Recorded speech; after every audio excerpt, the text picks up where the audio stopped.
Hey there, and welcome. So today, we're going to talk about something we all run into, those huge, messy problems that just feel, well, impossible.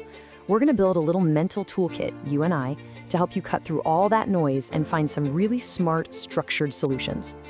Does this feel familiar? You're just staring at a problem, right? And you've got a million different factors pulling you in a million different directions. Trust me, you are not alone. That feeling of being totally stuck is exactly where having a clear framework can change everything. Yeah, let's open up that toolkit. Think of these methods as different tools for different jobs. I mean, you wouldn't use a sledgehammer to fix a watch, right? It's the same deal here. The right framework totally depends on the problem. So today, we're going to unpack 3 of the most powerful ones. Okay, first up, let's talk about just getting the lay of the land.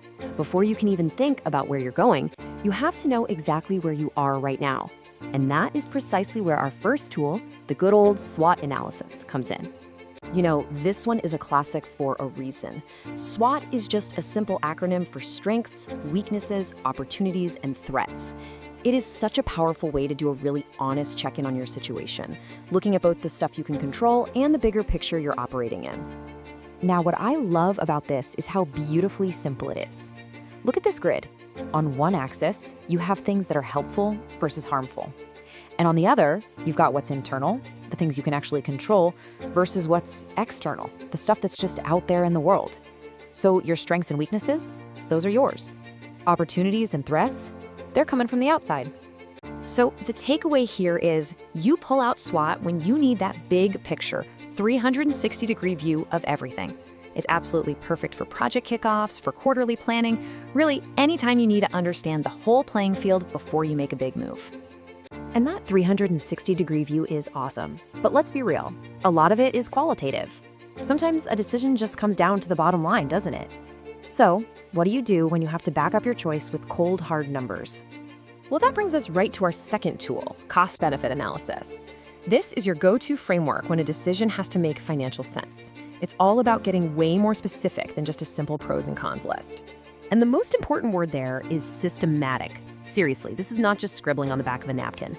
It's a structured way to actually quantify, to put a number on every single cost and every single benefit you can think of.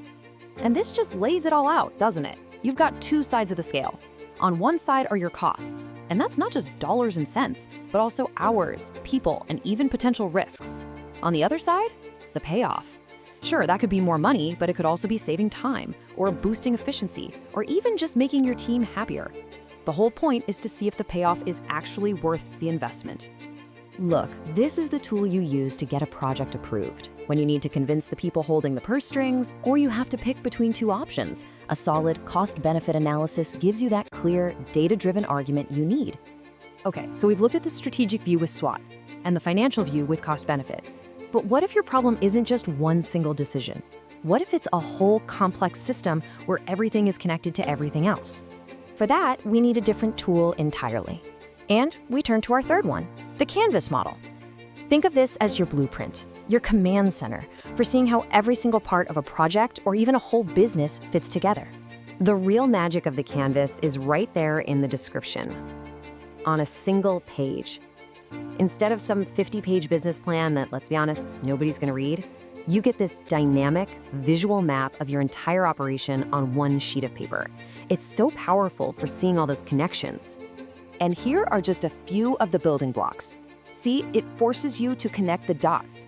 For example, your value proposition, what you actually offer, is directly tied to your customer segments. And both of those things are going to affect your revenue streams and your cost structure. If you change something in one box, you have to think about how it impacts all the others. So when do you break this one out? It's amazing for brainstorming a new business idea, or finding the weak points in one you already have, or honestly, just for making sure everyone on a complicated project gets how their little piece fits into the giant puzzle. All right, so we have our 3 tools: SWOT for the big picture strategy, cost-benefit for the numbers, and Canvas for mapping out the whole system. So how do we actually use them to, solve a problem? Well, the process is actually pretty straightforward. First things first, you have to be brutally honest about what the real problem is. Then, you let yourself brainstorm a bunch of different ways you could go. And finally, and this is the most important part, you use the right tool from our toolkit to put those ideas to the test and see which one really stands up. And let's not forget why we're even doing all this. The point of these frameworks isn't to get bogged down in analysis forever. No way. It's to go from that stuck and uncertain feeling to having real clarity and the confidence that comes with it, to make a great decision and just move forward. So, I want you to think about the biggest challenge you're facing right now. Is it a strategy question, a financial one, or is it a systems problem? Because now you've got the toolkit. The only question left is, which one are you going to use first?